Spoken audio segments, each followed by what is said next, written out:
एक सुंदर गांव में एक बुद्धिमान नारी रहती थी। उसका नाम था लीला। वह गांव की सभी समस्याओं का समाधान निकालती थी और लोगों की मदद करती थी। गांव के लोग उसे बहुत सम्मान देते थे। एक दिन गांव में एक प्रसिद्ध ऋषि आए।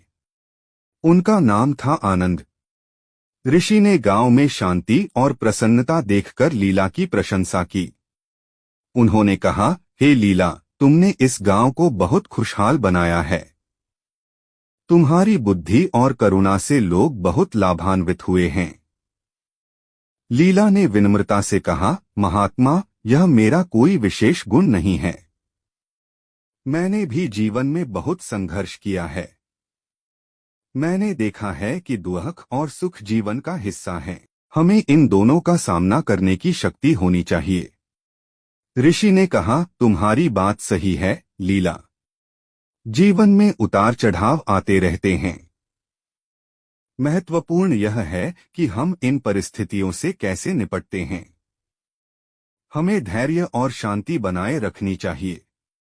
लीला ने पूछा, महात्मा, आप जीवन में क्या सीखे हैं? ऋषि ने मुस्कुराते हुए कहा, मैंने सीखा है कि क्रोध और लोभ मन को अंधा बना देते हैं। हमें इनसे दूर रहना चाहिए। हमें दूसरों की मदद करनी चाहिए और हमेशा सत्य का मार्ग अपनाना चाहिए। लीला ने कहा, महात्मा, आपकी बातें बहुत सार्थक हैं।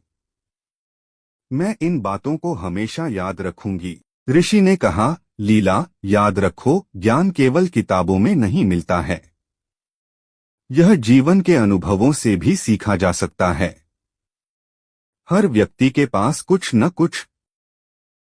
विक्रम एक प्रतिभाशाली युवक था। पढ़ाई में अव्वल, खेलों में दक्ष और कला में रुचि रखने वाला। लेकिन जीवन ने उसके साथ एक ऐसा खेल खेला कि वह धीरे धीरे खुद को ही भूलने लगा। सब कुछ एक दिन में ही बदल गया। एक सड़क दुर्घटना ने उसके माता पिता को छीन लिया। अकेलापन उसे घेरने लगा।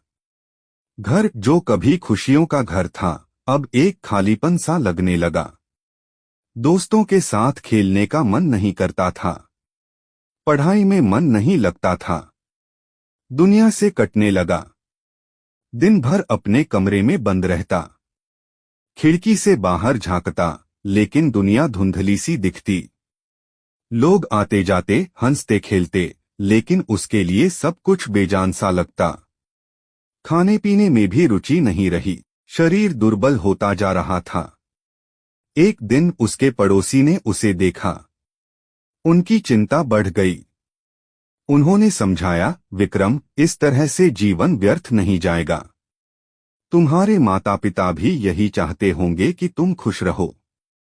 विक्रम ने सिर झुका लिया। उसे पता था कि वह गलत कर रहा है, लेकिन खुद को संभाल नहीं पा रहा था। पड़ोसी ने उसे एक पुस्तकालय में ले गए। वहां किताबों की दुनिया ने उसे एक नया रास्ता दिखाया। उसने साहित्य पढ़ना शुरू किया। कवियों की रचनाओं ने उसके मन को छुआ। लेखकों के विचारों ने उसे सोचने पर मजबूर किया। धीरे धीरे उसे जीवन का एक नया अर्थ दिखने लगा। उसने महसूस किया कि वह अकेला नहीं है। दुनिया में भी ऐसे लोग हैं जिन्होंने दुख झेले हैं, लेकिन उन्होंने जीवन से हार नहीं मानी। उन्होंने अपने दुखों को अपनी ताकत बनाया। उसने खुद को साहित्य की दुनिया में खो दिया। लिखना शुरू किया। अपने दुखों को शब्दों में ढालने लगा। धीरे धीरे उसके अंदर एक नई ऊर्जा का संचार हुआ। उसने सोचा, मेरे माता पिता चाहते होंगे कि मैं कुछ करूं। मैं अपने जीवन को सार्थक बनाऊं। उसने एक साहित्यिक संस्था बनाई। युवाओं को लेखन के लिए प्रोत्साहित किया। उनकी प्रतिभा को निखारा। धीरे धीरे वह फिर से उसी विक्रम बन गया जो कभी हुआ करता था। खुश, संतुष्ट और जीवन से जुड़ा हुआ। उसने महसूस किया कि दुख ने उसे तोड़ा नहीं, बल्कि मजबूत बनाया। एक युवक सबको धोखा देने लगा, पत्नी समझाती है। एक कहानी जो हर किसी